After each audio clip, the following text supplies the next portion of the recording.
François Bon, Tiers Livre, atelier d'écriture, on est toujours dans le cycle été et c'est la 25. Ça veut dire waouh, il n'y a plus qu'à laisser aller, on sent la quille.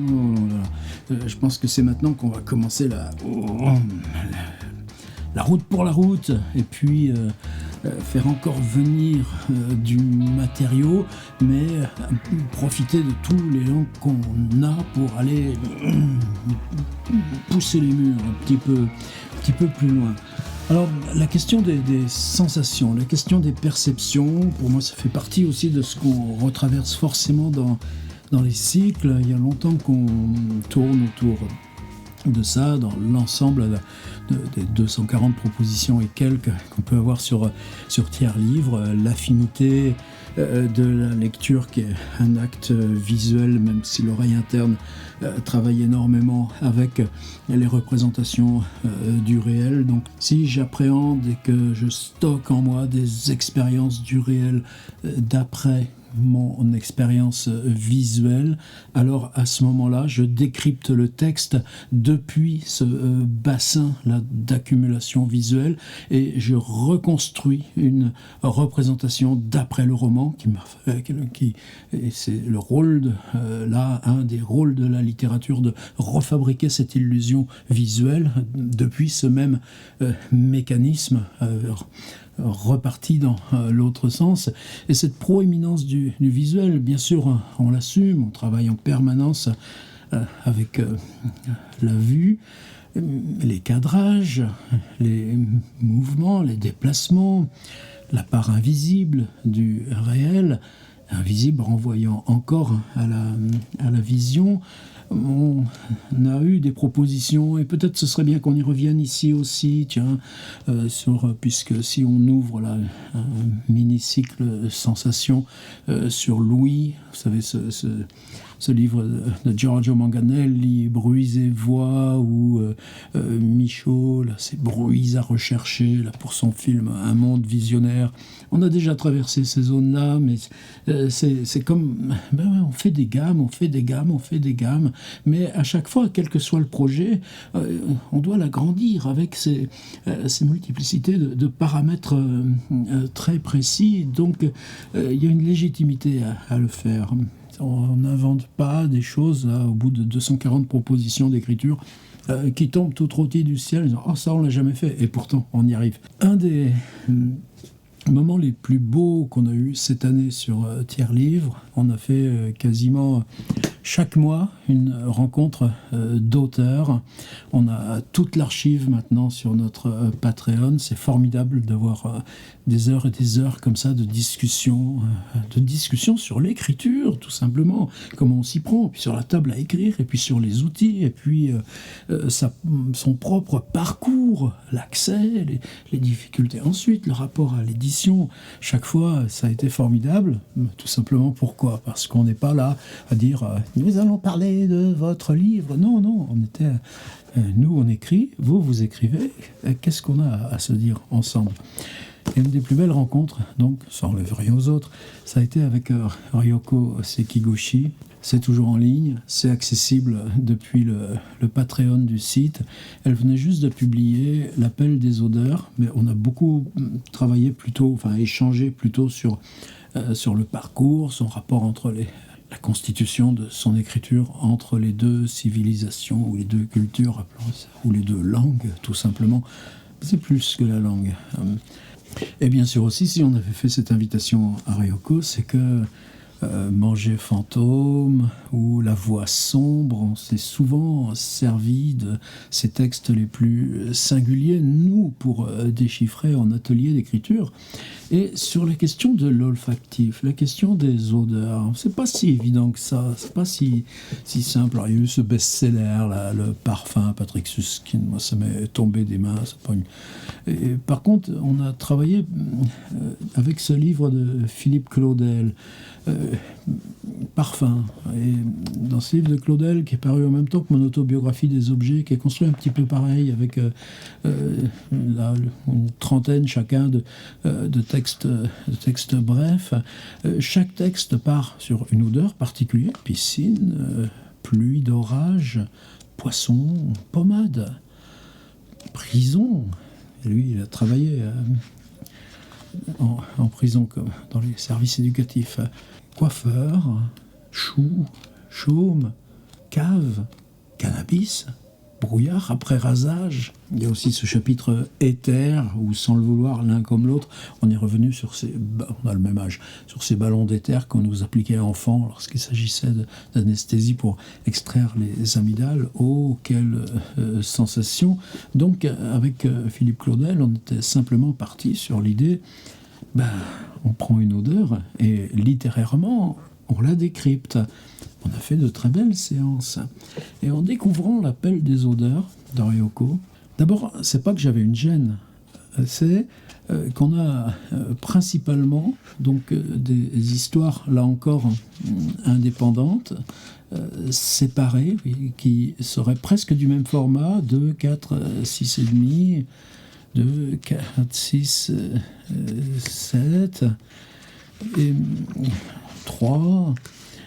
Et ces séquences sont chaque fois basées, c'est des séquences narratives à la troisième personne. Elle songea à l'odeur qui lui était chère, celle de l'encre, à son existence imbibée d'encre. Si j'ouvre au hasard, ça va être...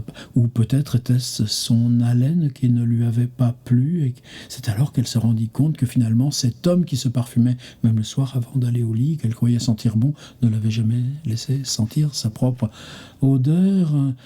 Dubitative, elle porta une première cuillerée de bouillon à la bouche, aussitôt une chaleur réconfortante lui emplit la gorge, elle crut sentir le parfum des herbes lui effleurer les narines.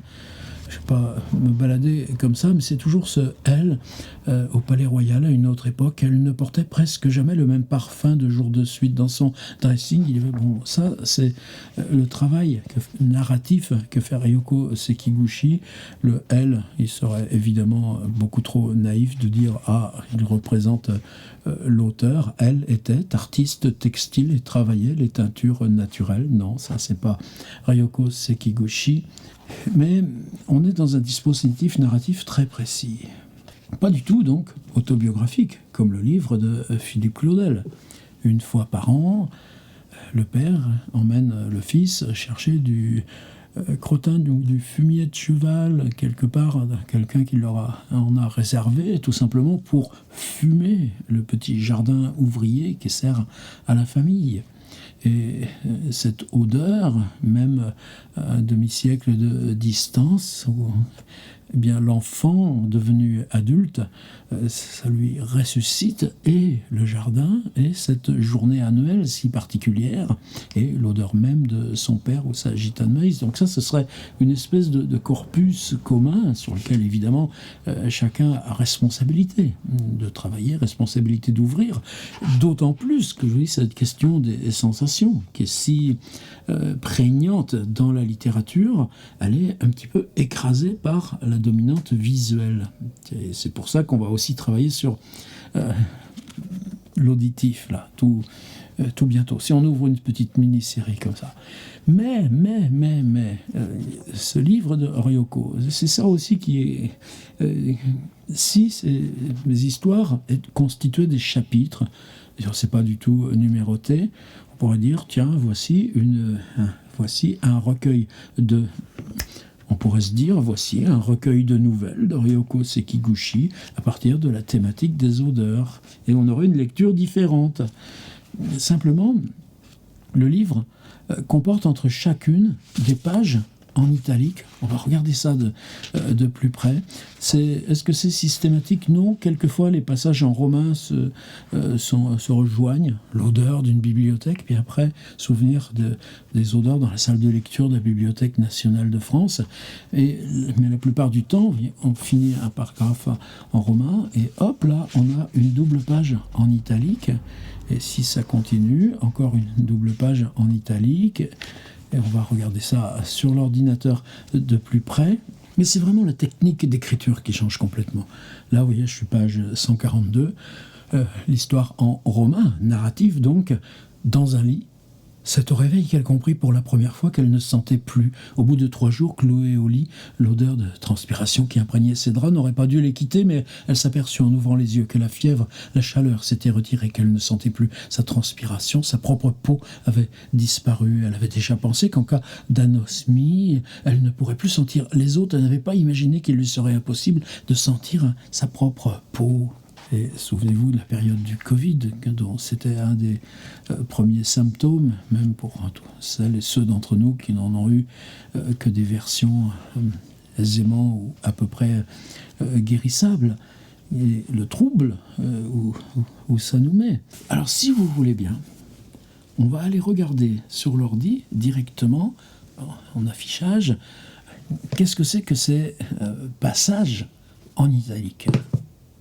C'est par là que ça se passe. Ryoko Sekiguchi l'appelle des odeurs, version numérique, et justement, on attaque par une phrase très ambivalente. Depuis quand avait-elle commencé à tenir un carnet des odeurs? Et ça, ce sera notre consigne. Carnet des odeurs. Alors vous me direz, on a déjà fait un cycle où c'est la question du carnet d'écrivain. Ouais. Mais et justement, d'autant plus que là on est à la 25 et qu'on chemine là, vers l'aboutissement du cycle, même si c'est encore loin.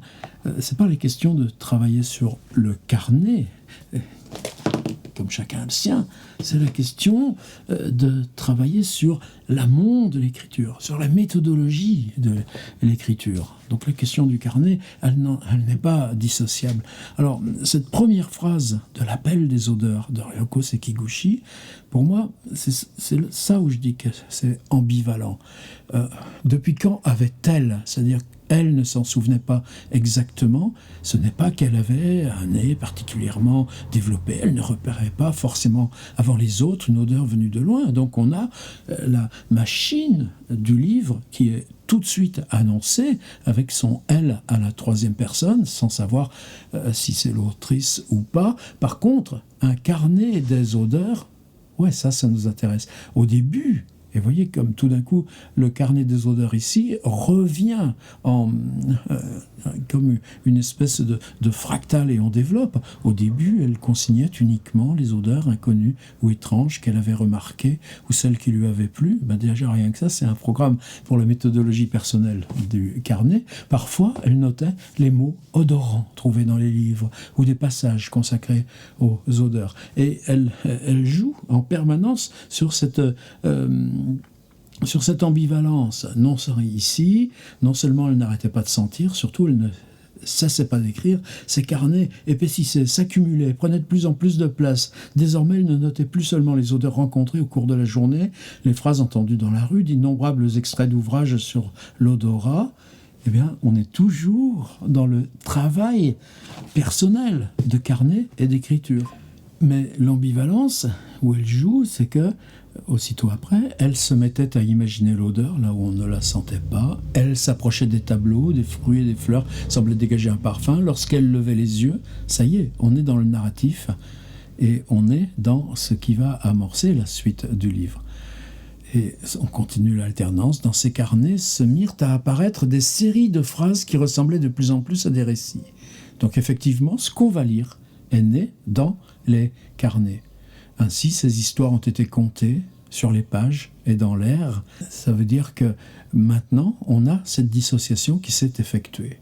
Et voici, dans une bibliothèque, certains reconnaissent à leur odeur le pin à l'épeautre, à l'automne, les multiples variétés de menthe, encore les différents états du bois, du caoutchouc. D'autres identifient au nez les stations de métro, la température de l'huile. Elle était de ceux qui peuvent distinguer les différents parfums de l'encre, du papier, même de la colle utilisée pour la reliure des livres. Voilà, on est dans le fil principal du livre de Ryoko et cette question de l'odeur des livres, évidemment, mais aussitôt arrive, là c'est juste une demi-page, et regardez là cette petite mention en note, note de bas de page, je vous la mets aussi dans le document, là, des petits extraits que je vous donne à télécharger.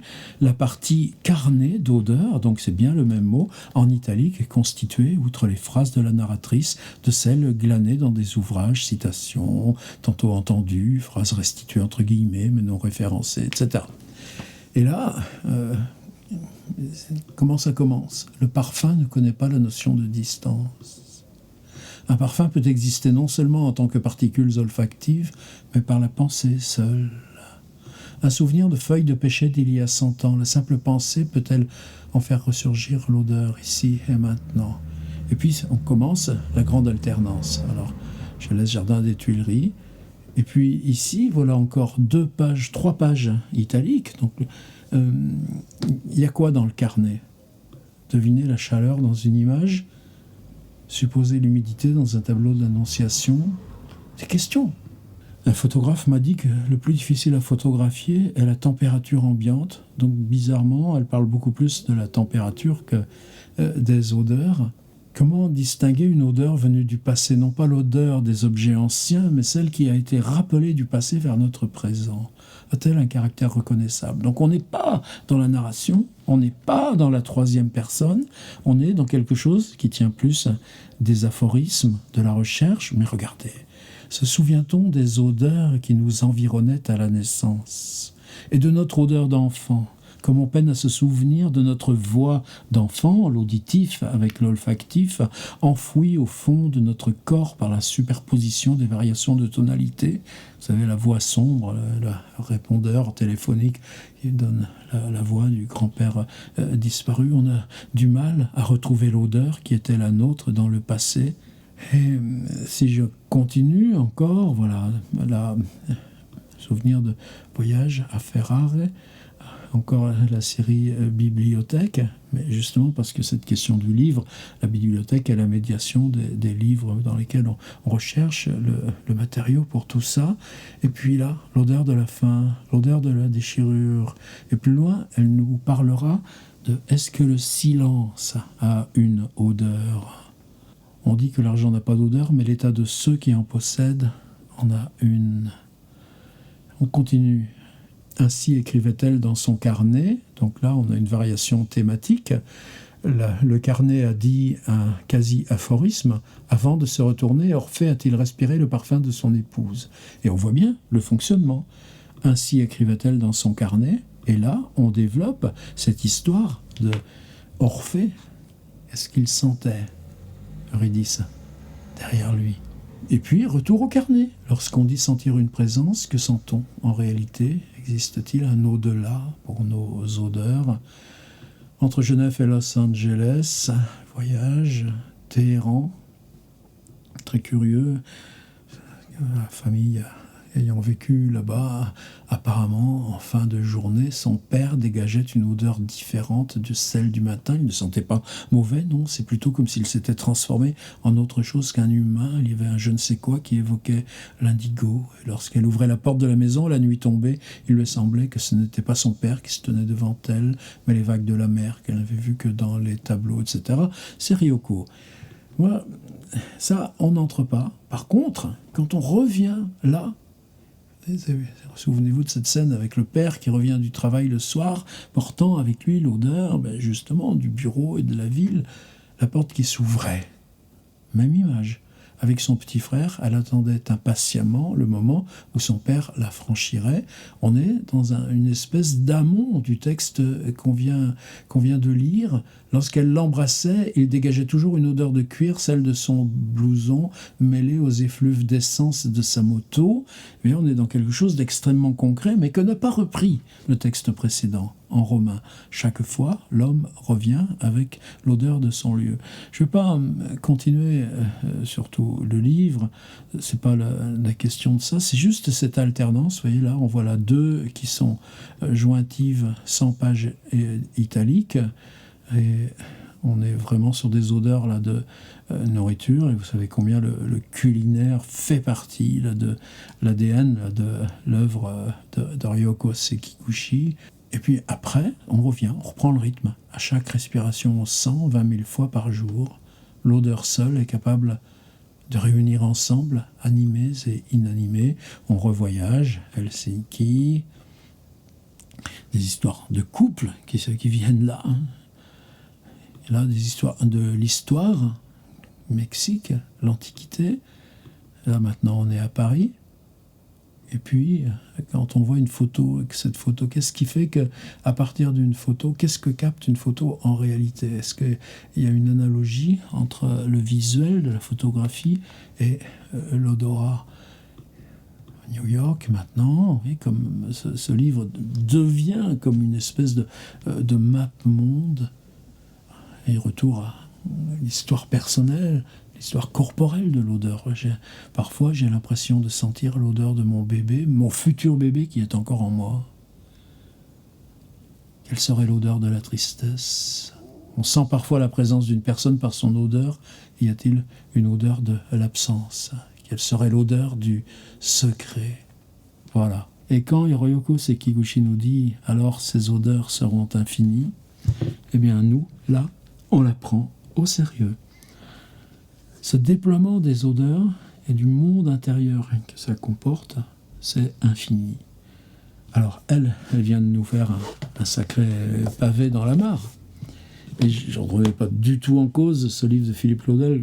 À la fois, je m'en suis servi en atelier, à la fois, j'ai de l'estime pour le bonhomme, à la fois, je reconnais le monde dont il est issu et qui est largement le mien. Mais dans le livre de Ryoko, ce qui est surprenant, si on compare, par exemple, à son livre Nagori, sur le goût, la notion de fade dans la culture japonaise et la nôtre, en opposition. Pourquoi elle a choisi cette forme? Peut-être justement pour la liberté d'être hors de l'autobiographie, pouvoir faire intervenir et des voyages, et des lieux, et des personnages. Elle garde à l'intérieur de son livre comme une espèce de trame, j'allais dire palimpseste. Alors, on n'est pas dans un palimpseste, le livre n'est pas une surface, il est une linéarité. Dans cette linéarité, on a l'histoire, New York, et puis, hop là, il y a ces deux petites pages où l'histoire s'étant interrompue, on réentend le bruit de fond, le bruit qu'il y a dessous, ce crissement presque là, qui serait celle qui prend des notes sur les odeurs. Y a-t-il des odeurs dans nos rêves? C'est bizarre ça aussi. Eh bien, ce que je vous propose aujourd'hui, c'est ce qui est important là pour moi. C'est pas du tout pour reprendre le fil du carnet, mais c'est pour travailler sur ce soubassement. C'est-à-dire comment le travail de carnet engendre le travail narratif et comment le travail narratif, quand il prend là son autonomie, peut se souvenir de ce labour ou de cette accumulation ou de cette recherche fractionnée. Il n'y a pas de il, il n'y a pas de elle, il n'y a pas aussi, il y en a. Oui. Le pendant du verbe goûter serait aussi pénétrer. Je goûte, j'écoute, je suis ainsi pénétré. Lorsque je sens, ce sont les molécules olfactives qui viennent me visiter. Les humains traversés par les odeurs, l'odeur aux hommes, ce que l'eau est aux poissons. Lorsque deux présences, qu'elles soient humaines, végétales ou inanimées, il y a un très beau chapitre sur les tubéreuses, l'odeur des tubéreuses, se séparent, laissent-elles leur odeur sur l'autre? C'est une réflexion, mais c'est une réflexion qui n'est pas destinée à devenir, elle le devient, mais c'est le soubassement duquel vont naître ces fragments, ces séquences narratives autonomes. Et moi là, aujourd'hui, pour la 25, ouverture d'une sous-série sur sensation et perception, avec Ryoko Sekiguchi, on entre dans l'olfactif. On ne construit pas des séquences sur telle odeur comme on a pu le faire avec Philippe Claudel, ce très beau livre, là, Parfum. On s'en tient au soubassement, c'est-à-dire qu'on accomplit là, pour la 25, comme un travail préalable de recherche sur le thème des odeurs. Alors évidemment, vous pouvez vous servir de ces exemples à elle, mais on ne s'embarque pas dans l'histoire. On a encore du temps, on n'est qu'à la 25. On s'en tient à ce travail de recherche et de carnet sur la notion d'odeur. Et à demain, suite, perception, sensation.